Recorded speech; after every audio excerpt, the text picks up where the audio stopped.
विश्लेषण येत आहेत त्यावरून भाजपाच्या हे पक्क लक्षात आलंय की महाराष्ट्रातली निवडणूक त्यांच्या हातातनं पूर्णतः निसटलेली आहे।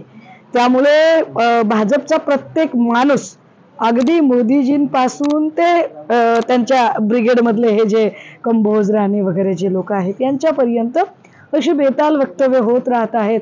ज्या पद्धतीने मोदी म्हणाले की माझे आणि उद्धवजींचे संबंध चांगले आहेत किंवा त्यांच्यासाठी रस्ते रिकामे आहेत वगैरे वगैरे, जर असं असतं तर मग उद्धव साहेबांच्या आजारपणाच्या काळामध्ये मोदीजींनी त्यांचे एवढे चांगले मित्र उद्धव ठाकरे आजारी असताना त्यांना सत्तापाटावरून खाली खेचण्यासाठी एवढं मोठं षडयंत्र रचलं असतं का?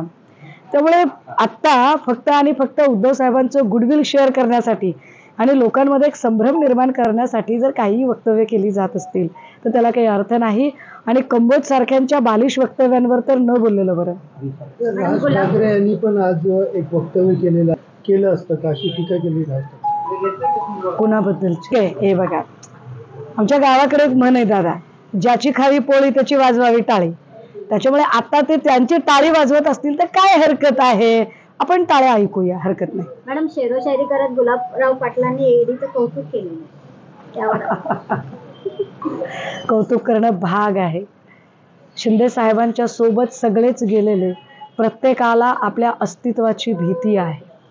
निश्चितपणे की आता आम्ही 3+1 जरी झालो तरी आम्ही जिंकणारे असू, पण त्यांना जिंकण्यासाठी त्यांच्यासोबत जे त्यांनी 14-15 नेलेत त्या 15पेक्षा किमान एक तरी जास्त असेल तर ते जिंकतील।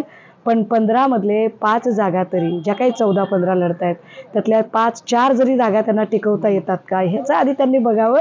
बाकी शेरो शायऱ्या, कविता, श्लोक, अभंग, पोवाडे, गवळणी ह्या सगळ्या गोष्टी इलेक्शन जिंकण्यासाठी कामाला येत नाहीत। इलेक्शन जिंकण्यासाठी तुम्ही केलेले कामं आणि त्या कामांचा पाडाच कामाला येतो।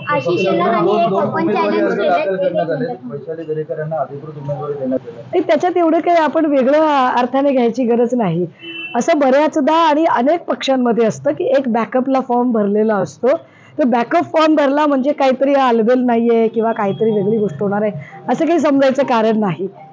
शिवसेनेमध्ये अंतिम शब्द हा सन्माननीय पक्षप्रमुखांचा असतो। सन्माननीय पक्षप्रमुखांनी निर्णय घेतलेला आहे आणि त्या निर्णयाची तामील करणं ही आमच्या सगळ्यांची जबाबदारी आहे। वैध झालेले आहेत दोन्ही, तर उद्या जाधव सर फॉर्म मागे घेणार का?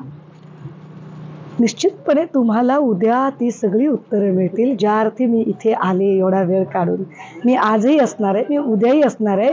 मला असं वाटतं की उद्या आपण निश्चितपणे याच्यावर अजून एक वेगळा बाईट करूया, काहीच हरकत नाही। नाही, मला बाकीच्यांचे काही चॅलेंजची घेणदेण नाही। फक्त शेलार साहेबांनी मागच्या वेळेला त्यांची जी जागा हुकली होती ती जागा त्यांना आत्ता परत मिळावी। दरेकर आणि प्रसाद लाड यांनी त्यांची मुस्कटदाबी करू नये एवढीच माझी अपेक्षा आहे। इतरांना चॅलेंज करण्यापेक्षा, इतरांचे चॅलेंज सांभाळण्यापेक्षा सध्या शेलारांची मुस्कटदाबी किती होती